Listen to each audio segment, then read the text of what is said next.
They called Dr. Evelyn Reed irrelevant. They publicly humiliated her for being poor. They told her home was worthless. But they didn't know the truth. They didn't know the secret her husband left behind. They saw a broken widow. They never saw the Phoenix Trust. And the old woman they tried to ruin, she was about to use her $120 million secret to buy the bank that controlled their entire world. Chapter 1: The Disgrace on Willow Street. The silence in the Marcus Thorne Gallery was colder than the calculated 68 degrees that preserved the modern art. At 72, Dr. Evelyn Reed, a seemingly modest retired history professor, felt the chill deep in her bones. She was the final and most inconvenient obstacle to Marcus Thorne's $900 million luxury development, the Hudson Zenith. Evelyn, the last holdout on the Hudson Historic Preservation Board, refused to sell her humble Brooklyn brownstone on Willow Street. To Marcus Thorne, the 42-year-old CEO of Thorne Development, Evelyn was nothing more than an irrelevant old relic clinging to sentiment. Dr. Reed, we appreciate your historical sentiment, but sentiment doesn't pay city wages. Your personal attachment is costing this city and this board millions in opportunity. Evelyn, a woman of quiet dignity, gripped her pen. The brownstones on Willow Street are listed on the state register. My home is a pivotal piece of the city's architectural history. Demolition is a betrayal of this board's mission. Marcus smiled, a thin, cruel flash. Then we are forced to take an alternative approach, Dr. Reed. An unfortunate one. He snapped his fingers and his lawyer placed a folder before him. Marcus's voice boomed across the boardroom, laced with feigned regret. I regret to inform you that Dr. Reed is facing some difficulties with her current membership status.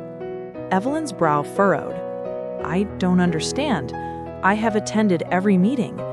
You are impeccable in attendance, Dr. Reed. However, our bylaws require members to demonstrate the financial stability required to responsibly guide large-scale projects. He pulled out a single sheet of paper. This is a bank notification.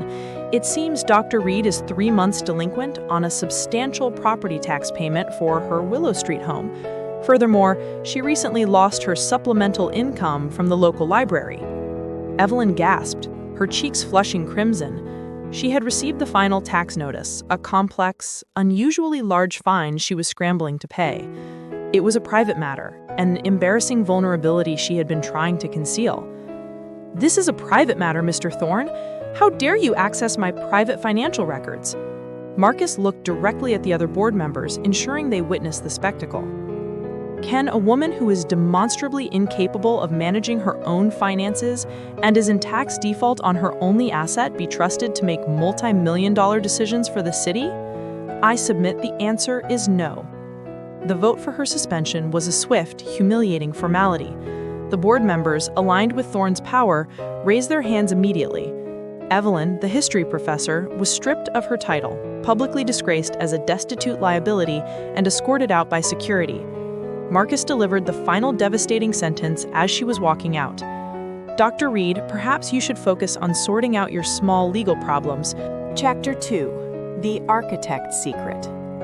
Evelyn found herself standing on the curb, the expensive city air suddenly feeling suffocating. She gripped her worn purse, the shame of physical weight. Marcus Thorne had not only planned to take her home, he had ensured he destroyed her dignity first. As she began the long walk home, a memory of her late husband, Robert Reed, flooded her mind.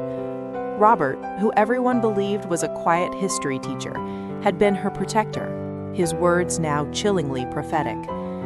Evelyn, he had said 20 years ago, we are going to live a quiet life, a life where our wealth is unseen, because visible wealth attracts vultures, but invisible wealth gives you true power and protection.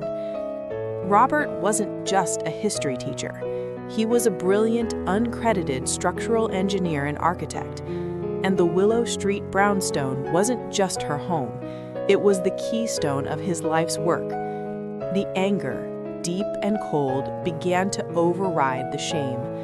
That tax bill, The precise point of vulnerability Marcus had exploited was the very weakness Robert had built a fortress to protect. Evelyn stopped at a street corner and pulled out her cell phone. She walked 2 blocks further, stopping in front of the massive black granite building housing Sterling & Pierce, one of the oldest law firms in the Northeast. She found the discreet service entrance and pressed the buzzer labeled C. Pierce, Private. A moment later, a calm, professional voice answered, "Yes?" "It's Evelyn Reed. Tell Charles it's time to activate the Phoenix Trust." The voice on the intercom, usually dry and professional, suddenly held a note of profound shock. "Dr. Reed, I'll notify Mr. Pierce immediately. We've been waiting 20 years for this call." Evelyn's tears dried. The frail, impoverished widow was gone. The Phoenix was stirred. Chapter 3. The Phoenix Rises. Charles Pierce, a lawyer whose sharp eyes betrayed decades of legal maneuvering, met Evelyn in his private office. "The Phoenix Trust has been dormant for 21 years, Charles confirmed, pulling out a heavy, leather-bound deed box. Robert was a genius. He created one of the most protected, complex financial entities in New York history. The public-facing entity is the Willow Street Property Holding, your modest brownstone. The true core, however, is the Manhattan Architectural Legacy Fund, MALF." He pushed 3 documents across the desk. "The Finch Tower, Evelyn," Charles said, pointing to an architectural rendering. "It is the 3rd tallest skyscraper in the city on West 57th Street. Everyone assumes the developer owns it. They do not. Robert designed it, and through a series of untraceable shell corporations, he retained majority ownership of the land lease and the building's common interest." Evelyn stared at the deed for the colossal monolith. "The annual rent roll on the Finch Tower, after expenses, is just over $5.4 million, Charles confirmed. "The trust has reinvested that silently for 2 decades. The current liquid, accessible balance in the trust is approximately $120 million USD. The woman who had been humiliated over an overdue tax bill was the quiet, sole beneficiary of a 9-figure fortune, strategically housed in a skyscraper designed by her late husband. Marcus Thorne is trying to buy my $3 million brownstone with $5 million. He is about to face a woman with an invisible $120 million portfolio," Evelyn murmured, a cold smile touching her lips. "Your first move?" Charles asked. "First, silence the immediate threat," Evelyn instructed. "Immediately wire the full $120,000 to clear the Willow Street property tax. Ensure the payment is filed anonymously through an independent municipal bank. I want Marcus to wake up tomorrow, check the registry for my default, and find the debt cleared with no explanation." "Done," Charles confirmed. "Second, Marcus is tearing down my home for his Hudson Zenith project. His only weakness is his primary lender, the City National Bank of New York, CNBNY. Marcus is leveraged to the hilt. If that bank withdraws its support, the Zenith collapses." Evelyn looked at Charles, her resolve hardening. "Then we acquire the bank." Charles's pen paused. "Evelyn, that's not a small legal move. That's a hostile corporate takeover. Robert always said, the best defense is an acquisition that makes your opponent's weapon your own. I want you to begin the process of silently acquiring controlling shares of CNBNY through mouth. I want Marcus Thorne to wake up one morning and find that the woman he humiliated controls the bank holding the leash on his entire empire." Chapter 4. The Silent Siege. The next 4 weeks were dedicated to the Silent Siege, a methodical corporate counterattack. The first blow landed 24 hours after her humiliation. Marcus Thorne was furious to discover the $120,000 tax debt on the Willow Street property had been cleared anonymously. His leverage was gone. He dismissed it as a temporary loan from a foolish relative. Meanwhile, Evelyn executed 2 parallel, devastating strategies. Strategy 1. The public conscience. Evelyn knew the HHPB would ignore her, but the public wouldn't. Using a modest but highly targeted portion of MALF funds, Evelyn secretly financed a sophisticated media campaign. She commissioned an anonymous, high-profile historical documentary, The Bricks of Our Fathers, which featured high-definition tours of the Willow Street block. The message was subtle. These are not blights. They are priceless cultural assets. The campaign peaked when Evelyn, using the persona of Dr. E. Reed, history consultant, anonymously placed a full-page ad in the New York Times architecture section. The ad simply showed a black and white photograph of the Willow Street brownstones with the single caption, "What is the price of a soul?"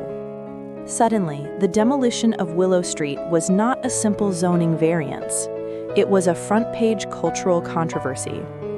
A massive public interest lawsuit was filed by the newly energized New York Historic Preservation League against the City Planning Commission, citing fraudulent misrepresentation of architectural significance concerning the Willow Street corridor. Marcus's easy path to demolition was now a public relations nightmare and a legal quagmire. Strategy 2. The financial chokehold. Simultaneously, Charles Pierce executed the takeover of Marcus's bank, CNBNY. Using dozens of anonymous brokerage houses, funded by MALF, they bought a strategic controlling interest on the board and the largest stake in the bank's Tier 1 preferred stock. Within 4 weeks, Evelyn, through the Phoenix Trust, held enough internal control to influence major lending decisions. Marcus, concerned about the legal delays, called his CNBNY banker, Mr. Albright, demanding the final financing tranche for the Zenith. Albright, now nervous and operating under the eye of Evelyn's new proxy directors, stalled. "Mr. Thorne, there's been some turbulence. We need to schedule a final mandatory review of the Zenith's collateral with the Collateral Review Committee next week. It's non-negotiable." Marcus cursed the bureaucracy. He had no idea the committee was about to be led by someone who knew his portfolio better than he did. Chapter 5. The Collateral Review. Marcus Thorne strode into the CNBNY review room expecting to intimidate nervous junior analysts. Instead, he found Miss Eleanor Vance, an impeccably dressed, severe woman introduced as the new, independent chair of the Collateral Review Committee. She was one of Evelyn's proxy directors. "Mr. Thorne, we have reviewed your entire portfolio for the Hudson Zenith. We have concerns," Eleanor began, her voice cool and neutral. "Concerns? The Zenith is a sure bet. The HHPB issues are political noise," Marcus scoffed. "Our concern, Mr. Thorne, is over-leverage and undisclosed risk," Eleanor countered, pushing a thick report across the table. "Specifically, the unforeseen litigation risk tied to the Willow Street brownstones and the unaddressed structural failure risk tied to your cost-cutting measures." Marcus's jaw dropped.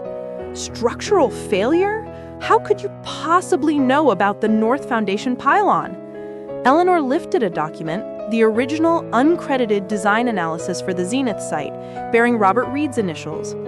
The initial engineer, the man who designed the structural integrity of this region for decades, recommended a $15 million reinforcement due to seismic stress. Your design chose to bypass that. She fixed Marcus with an unwavering stare. "If the Historic Preservation League manages to delay the project for more than 6 months, which is highly likely, the cost overrun exposure on that pylon, compounded by material inflation, puts your $900 million loan in jeopardy. The bank cannot risk that liability." She then delivered the financial coup de grace. "We also discovered that you intentionally leveraged 4 high-risk, high-liability properties to secure this loan, suggesting you needed the Zenith project to bail out your existing debts." "So what are you saying, Miss Vance?" Marcus whispered, sweat beading on his forehead. "We are saying, Mr. Thorne, that the City National Bank of New York cannot approve the final capital tranche. Furthermore, as of this morning, all of Thorne Development's existing lines of credit have been frozen, pending the resolution of the Willow Street land dispute. You have 48 hours to resolve the dispute, or we will begin the process of demanding full repayment on your existing loans. Marcus left the bank, reeling. His massive empire had been put on ice by an anonymous review committee thanks to a toothless lawsuit linked to an irrelevant old woman.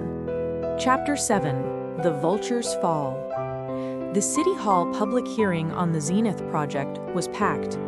Evelyn, sitting at the special counsel table, her face stern, was now armed with the internal documents from CNBNY. "Mr. Thorne," Evelyn began, her voice calm, "the independent counsel finds that your pursuit of the Willow Street corridor was not an act of civic improvement, but an act of desperate self-rescue." She systematically dismantled his life. 1. She revealed the $40 million in undisclosed environmental remediation liabilities tied to his other properties, exposing him to felony charges. 2. She revealed his reliance on predatory, high-interest bridge loans at 28.5%, proving he was leveraged to the point of collapse. 3. She confirmed his decision to ignore the $15 million safety pylon reinforcement was an act of financial desperation, endangering future residents. The independent counsel recommends an immediate, permanent revocation of all zoning and demolition permits for the Hudson Zenith project on the grounds of environmental endangerment, structural safety violations, and gross financial misrepresentation.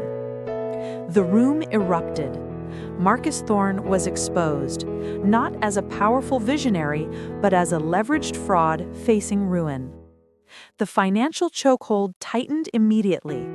Evelyn's proxy directors at CNBNY voted to immediately call in all outstanding loans owed by Thorne Development, a demand for over $400 million, due in 30 days. Chapter 8: The Legacy Restored. Marcus, defeated, drove to Willow Street for a final confrontation. He found Evelyn tending her heirloom roses. "You ruined me. What do you want? The brownstone? The Zenith land? Take it! Just stop the bank!" he raged. Evelyn stood up, looking at the man whose life was crumbling around him. "I didn't do this for money, Marcus. I did it for justice. You came to my house and threatened to condemn me and my home. You publicly disgraced me for being poor. And now, you will be publicly bankrupted for your greed. And the only thing I will take from you is the satisfaction of knowing that the little old woman you scorned single-handedly ended your empire." She turned back toward her door. "Now please, leave my property. You have 48 hours to clear your personal effects from your office before the receiver locks the door." Evelyn had not only secured her own home, but she had quietly bought the entire land lease to the defunct Zenith site from the bankrupt Thorne Development receiver. The final act occurred at the HHPB board meeting, where Evelyn was formally reinstated. The Willow Street brownstones will not be demolished, but the land intended for the Zenith will be used for something meaningful.